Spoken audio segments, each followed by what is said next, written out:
I have my Necessary Evils sweatshirt on because Madman, My Only James is gonna be the first book I read in April. I'm so freaking excited. Oh my god. Hello friends, my name is Jess and welcome back to my channel, Books Past Bedtime. Today I'm going to be doing my April TBR. I know every basic bitch says this, but I can't believe it's already April. Like, where has 2022 gone? 2022 has been such a good year for me though, so I'm not complaining, but I wish it would slow down a little bit. Also, speaking of time slowing down, that's not a very good transition. Anyway, last month in my March TBR, I said that I had a lot of carryover from February and I promised that I wouldn't do that in April. And that was a huge lie because half the books that I carried over from February into March are carrying over from March into April. So, sorry, there's gonna be some repetition in here. But yeah, I've already talked enough about things that people don't care about, so let's just get into my April TBR. First category of books that I want to talk about that I'm going to be reading in April are books for book clubs. As many of you probably know, I am 1/4 of the Fantaseries book club hosted by me, Christine, over at the Roomies Digest, Rachel from Let Me in the Library, and Nicole from Bon Bon Reads. We are currently in the middle of reading the Poppy War series by R.F. Kuang. This month, we're technically on the last book that I don't know the name of, but I am on The Dragon Republic, so I'm going to be reading The Dragon Republic by R.F. Kuang. Like I said, this is the second book in the Poppy War series, and this series follows our main character, Rin. Rin was a war orphan that's just kind of been beaten down by the world her entire life, but she's determined to create a new life for herself, so she studies really hard for this entrance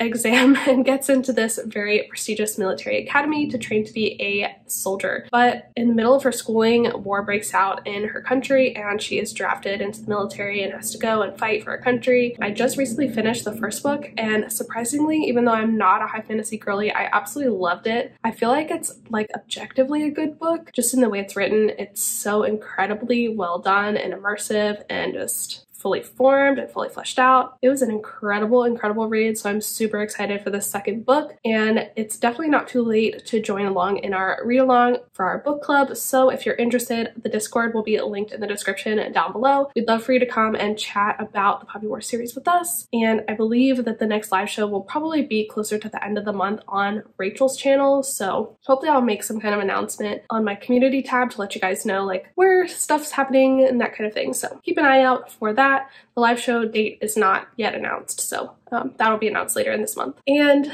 next exciting thing that's going on is me and my friend Manda from Ginger Snapped Reads have decided to do an ACOTAR read along. Neither of us have ever read ACOTAR before, which is kind of crazy. So we decided that we're going to buddy read it together. If you guys want to read along with us, we would love to have you. We're going to have reading sprints for the books to read them together, as well as live shows every single month. No official dates have been decided yet. Hopefully I will make a Discord before I post this video, and that will be linked in the description down below, so definitely check that out and join, and we'll announce stuff over there as well as on Instagram. And if you didn't know, the first book in the ACOTAR series that we'll be reading in April is A Court of Thorns and Roses. This is a loose Beauty and the Beast retelling. I don't actually even know what this book is about. I think it's like spicy fairy romance, and that's all I really need to know. And everyone loves it, and I just want to finally be in the know of this book in the series and enjoy the excitement of everyone when like a new one comes out. So I'm so excited to finally be reading this, especially along with Manda, and hopefully you guys will read along with us, or if you've already read it, you will come discuss it with us. So yeah. It's gonna be a fun time. All right, I think that's only those two book club things are happening in April. So moving right along, I really need to get my NetGalley cleared out. It became abundantly clear when the last video I posted my anticipated releases, like I would so love to request so many of those on NetGalley, but my NetGalley score is garbage because I have so many books sitting in there. So I really want to make it a priority to clear those out. So that's what I'm gonna try and do this month. So like moving forward, the second half of the year, I can actually like request and get approved for things on NetGalley. I have 9 books left on NetGalley that I have to read before I have like 100% score, like I've cleared everything out, and everything that I have on there has already been released. So I need to get on my NetGalley review grind. So that's what April's gonna be about. First book I have on there is Everyone Dies Famous in a Small Town by Bonnie Sue Hitchcock. This is a series of short stories. Oh my god, it just started snowing outside. What is happening? I did this yesterday too. It's the end of March. Like, what is going on? You can kind of see the snow. Anyway, this book is a series of short stories that all take place in this small Alaska town, and I think they all like interweave in some way. I really liked Bonnie Sue Hitchcock's other book, which also had a long title, but I can't remember the name of. So that's why I originally requested this book, but of course it came out like freaking over a year ago, so I suck. I know. Next book on this list is one I actually have already started, and that is In Deeper Waters by F.T. Lukens. This is a male-male fantasy YA romance following our main character he's some kind of like prince of England, and he's on like this tour of the world before he like has to take on his princely like royal duties or something, and he meets this boy who is very mysterious, and he's like drawn in by him, and they keep like running into each other. I heard somewhere that he's a mermaid. I don't know, but this book has like piratey vibes, and it's like historical and fantasy and like all kinds of different things. I have started it. It's a fun time so far. It's a little slow in the beginning though, so hopefully it starts picking up a little bit, but it's cute so far. It's got the prettiest freaking cover, so. And I just got F.T. Lukens' newest book in the mail that I pre-ordered, and I really want to start it. I took it with me on my trip last week, but I don't know why I didn't start it. I don't know what I was doing.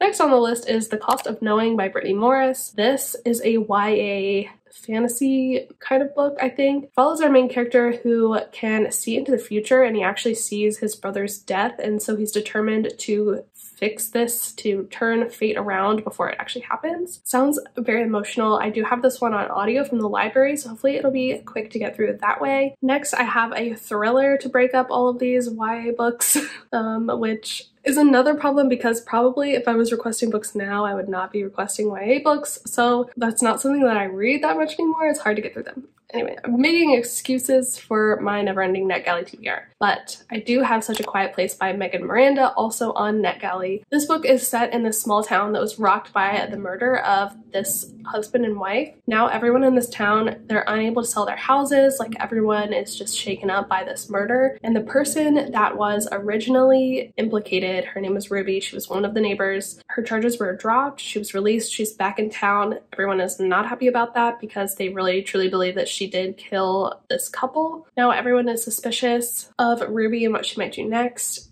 but she might not actually be the person who is to blame for these horrible events that happened. So Megan Miranda always gets like mixed reviews, but I feel like this book sounds good, so I am excited for this one. I've been kind of more in a thrillery mood finally. I feel like I've read so much romance the past couple of months, so this will be good to kind of like mix it up. I also still haven't read May the Best Man Win by Z.R. Eller. This book I got a lot of comments about last month. I have not decided if I'm actually going to read it or not. I might try and start it, and if I don't think it's good, I will just DNF it, but I want to at least read enough of it, I think, to review it on NetGalley since I do have it on there. That's my plan with that one. I know that it's quite problematic and contentious, so I'm going into it prepared for that. So not super excited about this one, but again, I just want to read enough of it to review it on NetGalley, I think. That's that one. I also have The Sea Assault and So Am I by Cassandra Hart. This book I did start last month, but I haven't finished it yet. It's kind of hard to describe, but it is following our main character Harlow, who lives in this, like, I think it's in Maine, this small coastal town, and she's really good friends with Ellis and Ellis's brother Tommy, but Tommy has been having a really hard time. He's struggling, it seems like, with depression or something, and at the beginning of the book he actually tries to take his own life. He walks into the ocean, and this really like rocks all of their lives. So this is just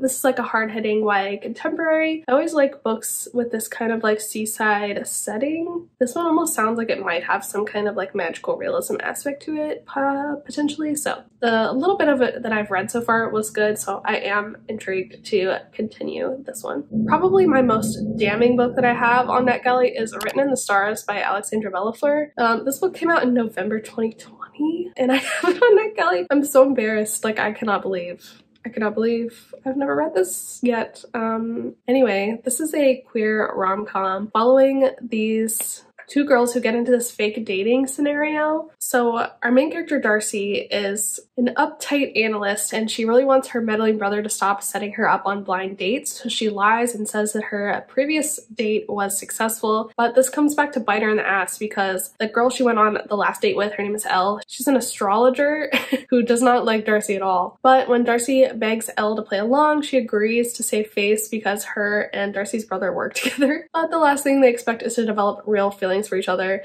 I don't know why the fuck I haven't read this book because it sounds so good and right up my alley. Gosh, I don't know why I do this to myself, but I'm super excited to finally pick this one up, and I think that this one, out of all of them, will probably be the biggest hit. And once again, I'm going to be putting Lost in the Neverwoods by Aiden Thomas on a TBR. This has probably been on the most TBRs of my life. Somebody please come to my house and make me read this book this month. But this is like a Peter Pan retelling by Aiden Thomas, who wrote one of my favorite books of 2020, which is Cemetery Boys. But this is kind of like a remixed thriller mystery of Peter Pan, where our main character Wendy lives in this town where children always go missing, and some of them are her brothers, and she's determined to figure out what has happened to them, and this random boy who appears named Peter might know something about it.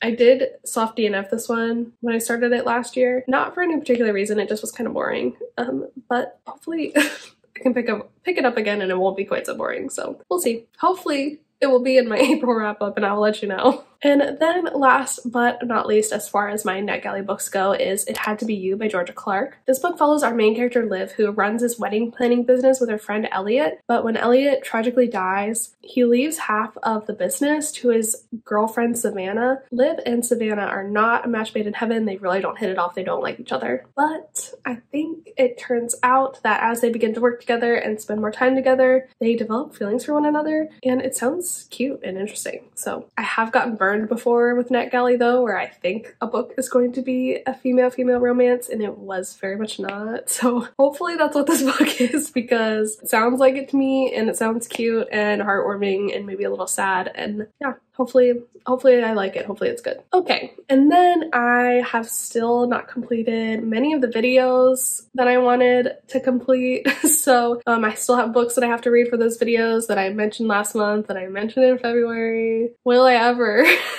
put out consistent content? Who knows? We're gonna try our best, so let's just pretend that I haven't talked about these books before. Anyway, first up is The Spanish Love Deception by Elena Armas, which I have started, which is a good sign.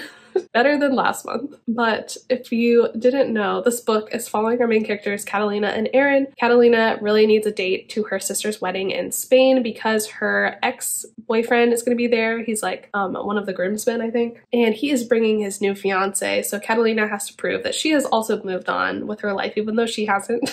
And she's explaining all this to her work bestie when her work rival Aaron overhears and is like, "You can take me, I'll go with you." And she's like, no, I hate you. But he's really her only good option, so fake dating ensues. I've heard there's only one bed. I've heard there's lots of fun, tropey things going on in this book, so I'm super excited. It's pretty, like, verbose as a first impression, but hopefully it'll get better, like, and find its groove as it goes on. I've pretty much only heard good things about it, so super excited to finally read this one.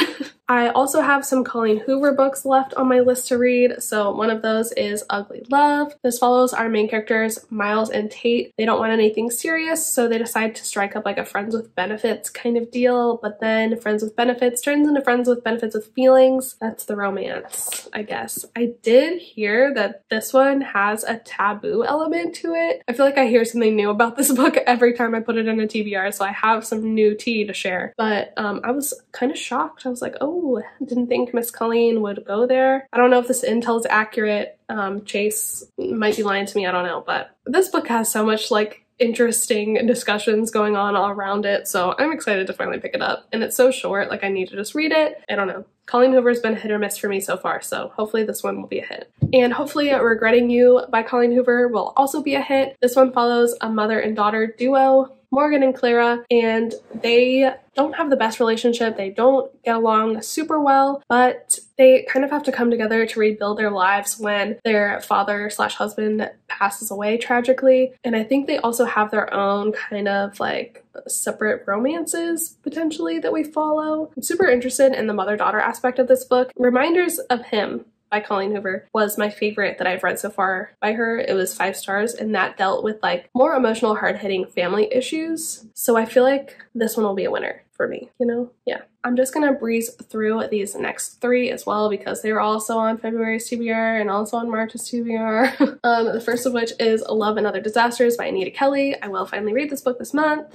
This follows our main characters, Delilah and London, who are both on this cooking competition show to kind of reinvent themselves, improve themselves, and they're not looking for romance, but they end up falling in love. Also, I'm So Not Over You by Kosoko Jackson. This is like a fake dating, second chance romance. Our 2 main characters are exes, but then when one of them has their family back in town, they want the other to pretend to still be their boyfriend while their family is there, and it gets into this bigger situation, and then they redevelop feelings for one another because that's what happens in a second chance romance.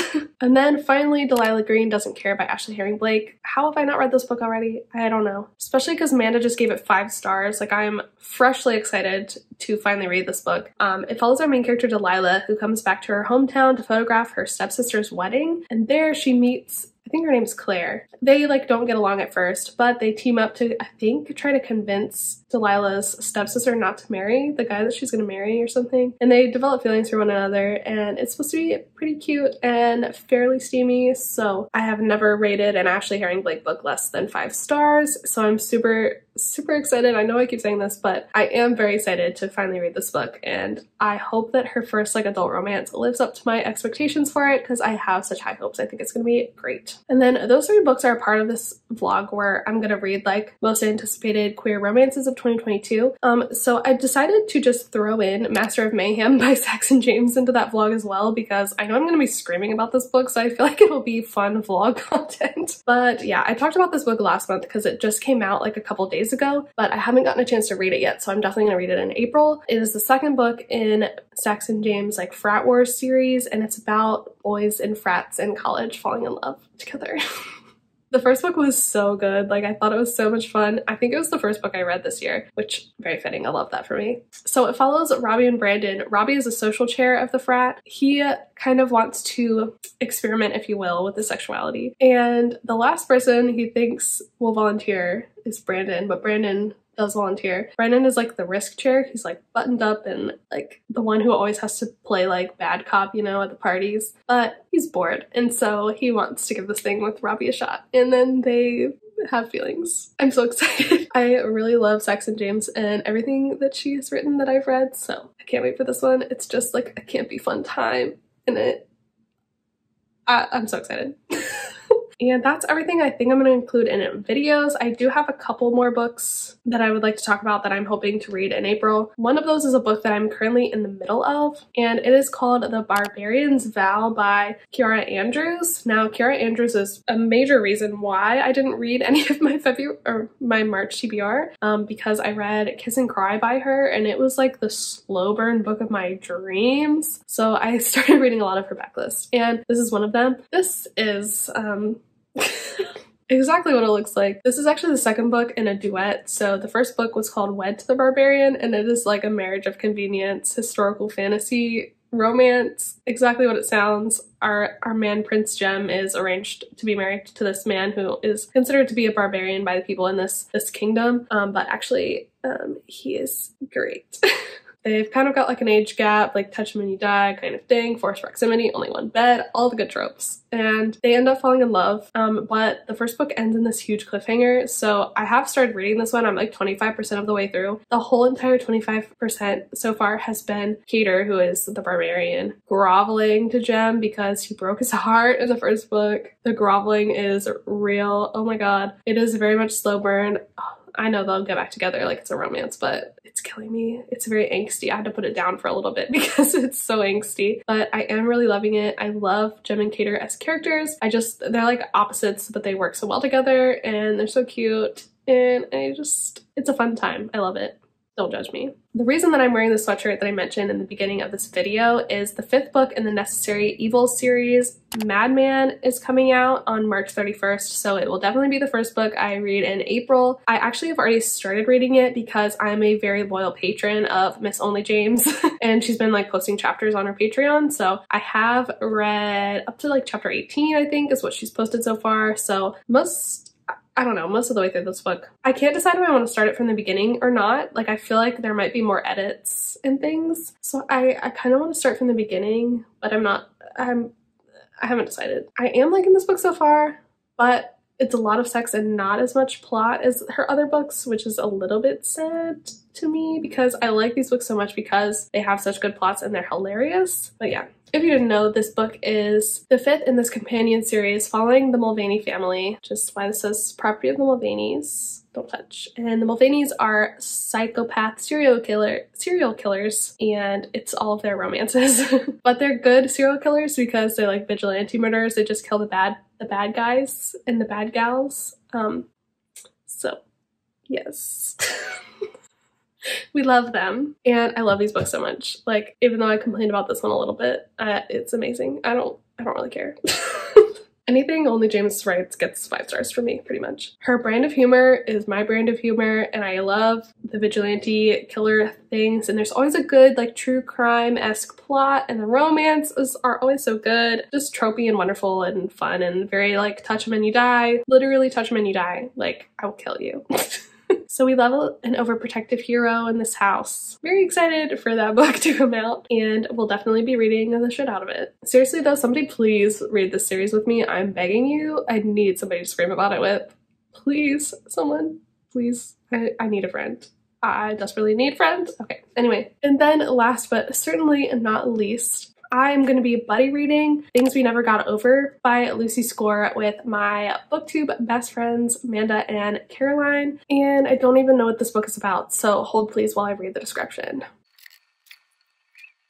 Interesting. So everyone has been buzzing about this book. It's like all over TikTok and Bookstagram, and it appears to be a grumpy sunshine romance between Knox, who really likes his solitary life alone, and Naomi, who got stranded in this town by her evil twin sister, her niece, and she really has nowhere to go. But Knox sees like her life kind of crumble around her, so he helps her out, but just long enough for him to go back to his solitary life. But I think the trouble turns to real danger is what it says. So I don't know if we've got like a mystery situation going on as well, but it sounds pretty good. It's got a freaking 4.42 rating. The TikTok girlies love it, so hopefully it's gonna be good. It's gonna be fun buddy reading with Amanda and Caroline regardless. Yeah, I'm excited to see what all the buzz is about. And it's on KU, so can't go wrong. All right, that is everything that I'm hoping to get to in April. No, that is everything I'm going to get to in April, because this TBR is going to be my bitch in April. I'm going to read every book on it, and none of them are going to carry over to May. That is what I'm manifesting for myself, so we're gonna make it happen. Thank you so much for watching this video. I really appreciate you being here. Definitely subscribe to my channel if you want to see more bookish content from me. If you want to stay tuned to find out if I actually read the books that I said I was going to this month, please subscribe and find out in my wrap up to come. You can also follow me on Instagram and keep up with me on the day-to-day, see if I'm actually reading the books that I say I'm going to be reading. But yeah, I think that's all for me today. Thank you so much again for being here, and I will see you in the next one. Bye.